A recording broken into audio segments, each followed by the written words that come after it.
Progression of his training encountered no notable incidents until the third week, a crucial juncture when illness descended, striking him with the overwhelming force of pneumonia, leaving him profoundly weakened.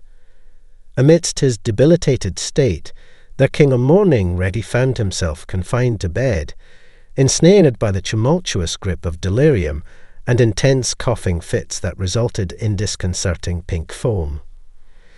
The drill sergeant's abrupt notice of his absence from the formation initiated an immediate investigation, setting off a chain of consequential events. This chain ultimately led to the urgent arrival of a medic. Quick and imperative, a medical assessment swiftly confirmed the severity of his condition, prompting an urgent transfer to the base hospital by an awaiting ambulance. Within the hospital's confines, his formal admission signaled the commencement of a 3-night stay. Inside the sterile walls of the hospital, routine daily X-rays monitored the progression of his treatment, acting as vigilant overseers. He recalls the presence of intravenous fluids coursing through his veins, yet the specific antibiotics and medications that flowed through his system evade his memory. As the final morning of his hospitalization dawned, he found himself being wheeled to the radiological chamber for an X-ray session. During this critical X-ray procedure, a seasoned radiological technician made an astonishing discovery. Revealed within the film was a complex and enigmatic pattern etched within his ailing lungs. An intricate network of nodes interconnected by faint, almost imperceptible lines portrayed a vivid image of affliction. Surprisingly, despite the disease's grip on both lungs, his hospital stay concluded with an unexpected twist. He was discharged back to his unit. However, the spectre of illness persisted, an unwavering companion throughout his ongoing training endeavours, which he tenaciously pursued alongside his comrades. Upon completion of his training, he returned home briefly before embarking on the fall term at the Military Institute. Battling illness, he opted to drive to the school a fortnight before classes commenced. The demanding journey took a toll on his health, and upon arrival, he was once again besieged by a high fever and coughing fits, expelling pinkish sputum. After settling into his room and discussing his condition with his tactical officer, he was promptly admitted to the school's infirmary. Housing a modest 10 to 15 beds, the infirmary became his sanctuary. There, he underwent evaluation, admission, and was assigned a bed. Given his severe symptoms of diarrhea and dehydration, he was immediately connected to an intravenous IV line. Following the doctor's consultation, he initiated a regimen of antibiotics along with Lomotil, containing atropine, only to later discover his hypersensitivity to atropine. Mornings commenced with infirmary visits, yet it was in the afternoons that he received the IV fluids, antibiotics, and oral Lomotil. The period he spent confined within the infirmary became a curious chapter in his recollection. Amidst the realm of sleep and unrest, an unknown stretch veiled his slumber, only to be roused into the night's wakefulness. Symptoms of alarm unfurled their grip, weaving a tapestry of disquiet. A hastening heart, a desert-dry mouth, and the staggering grip of severe vertigo. Unfamiliarity coursed through him. Such a state had never coursed his being before, nor has it traversed his existence since. The looming presence of impending catastrophe bore down upon him, as though the clutches of peril or an encounter with mortality ensnared his essence. Attempts to beckon aid, initially through the beckoning call, and later through vocal pleas, echoed into a chamber of silence. Reflection upon these events wavers in clarity, a hazy remembrance casting a fog over recollection. Yet the fragmented fragments persist, an unfurling from the bed's confines to the floor's embrace, a crawl through corridors to seek refuge near the nursing hub, a grip on the IV stand, a desperate advancement on all fours, an endeavour toward the counter's edge for leverage to ascend. In sequence, the attending nurse hastened, encircling the counter in an endeavour to lend a hand. His mind, a muddled haze, recalls her brief departure and her return with an aiding male presence.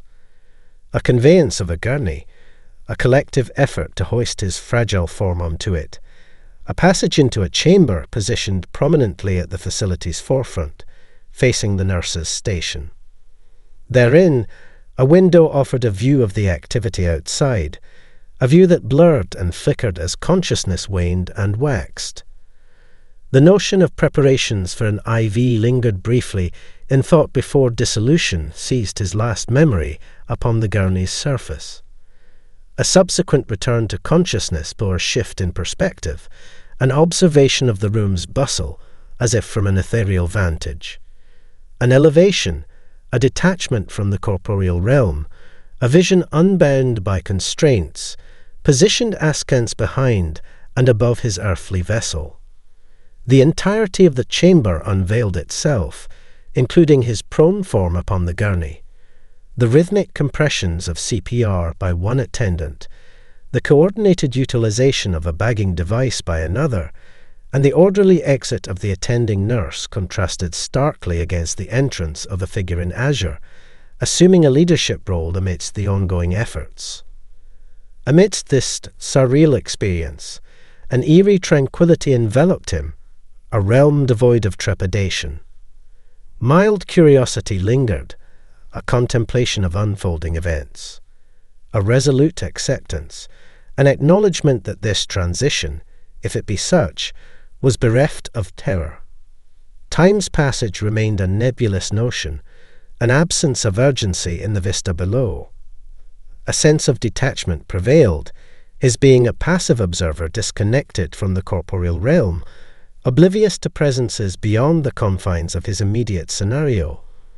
No radiant luminescence, no tunnel's embrace, only a detached observation from a vantage estranged. The subsequent moment he became aware of, he regained consciousness and found himself reclined on the gurney, connected to an IV drip and a monitoring device. The figure donning the blue jacket, whom he assumed to be the attending doctor, stood within the confines of the room. Accompanying this individual was the female nurse, although he couldn't ascertain definitively if she was the same nurse from his earlier recollections. The person garbed in the blue jacket elucidated that he had undergone a severe reaction to a prescribed medication, likely attributable to the Lomotil. He was apprised that his survival was fortuitous. Initially he had suspected an allergic reaction, but later revelations suggested a more probable hypersensitive response. From his hazy remembrance, he approximated spending an additional 5 days confined within the infirmary before being discharged.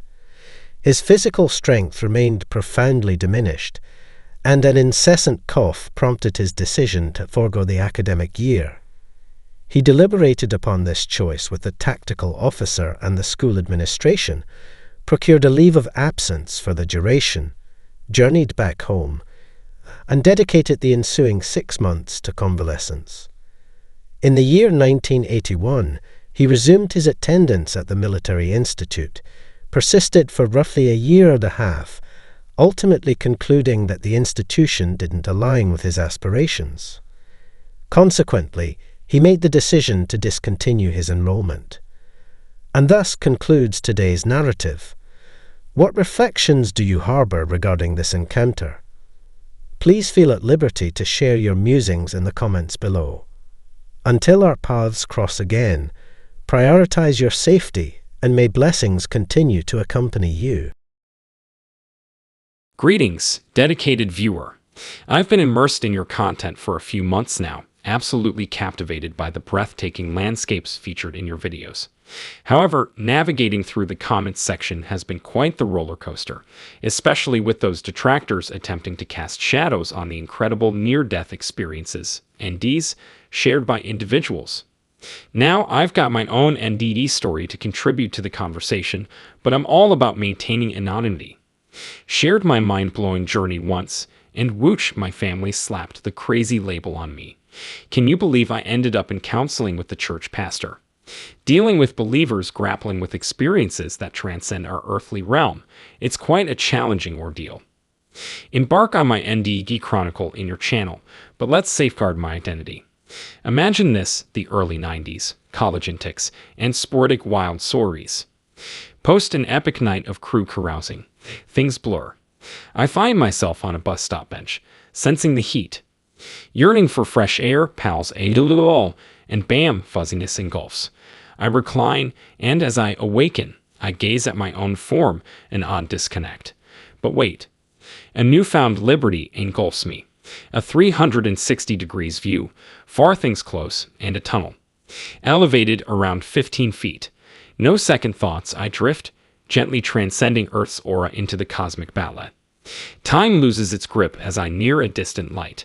Conveying the overwhelming affection at the light's embrace defies words. It's like the entire cosmos embracing me. Amidst this, a man in a white robe and a radiant smile approaches. His words echo in my mind, sans spoken words, an ineffable experience. Feel free to broadcast this on your channel, safeguarding my secrecy. Thanks for offering a space for these transformative tales. I've awaited you, my child, he uttered. You have? I replied telepathically, mirroring his manner.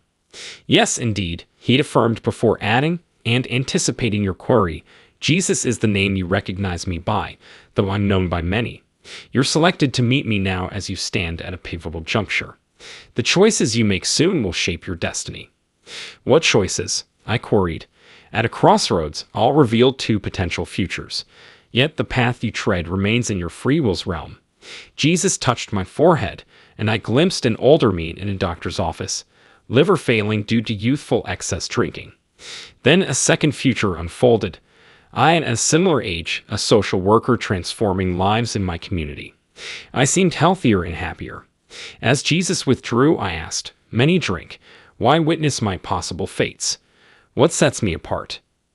Jesus responded, "Puzzles entail myriad pieces aligning before the final picture unfolds. From the cosmos to Earth's life, each piece matters. Why you're pivotal, I can't say, but you're chosen to see. Now return and become your intended piece." Facing the tunnel, I had a final query before my earthbound journey. People say you'll return. Can you disclose when? In response to my inquiry, Jesus gently said, "Only my Father knows that answer, my child." The journey back through the tunnel unfolded much like the path toward the light. As I neared my body resting on a bus stop bench, my pace slowed, and I found myself suspended just above it. A fragment of my soul hesitated, drawn to the brilliance, reluctant to reunite with the lifeless form below. Glancing around, the tunnel had sealed shut, leaving me in anticipation. Then, unexpectedly, a compelling force yanked me back into my physical being with a resounding pop. The abrupt awakening severed any remnants of intoxication, and I ambled back to my dorm, contemplating whether I had merely dreamed of encountering Jesus, or embarked on an otherworldly voyage. In the ensuing weeks, summoning the courage to share my ethereal escapade with my parents proved to be a daunting task. Their response was less than supportive, dismissing my account as either lunacy or the consequence of substance use. Seeking guidance, they consulted our church pastor, who in turn deemed my experience blasphemous, suggesting the influence of Satan. Despite the adversities, my life underwent a profound metamorphosis. I severed ties with my parents, abandoned the crutch of alcohol, and saw a marked improvement in my academic performance. Graduating, I relocated to a bustling U.S. city and transitioned into a career as a social worker, precisely as I had been shown. While the enigma of life's purpose continues to elude me, I harbor the belief that my endeavors contribute to a grander tapestry. Each day, I strive to offer my utmost for the well-being of at-risk youth, driven by the notion that one of them may hold the key to the future I glimpsed. Only the passage of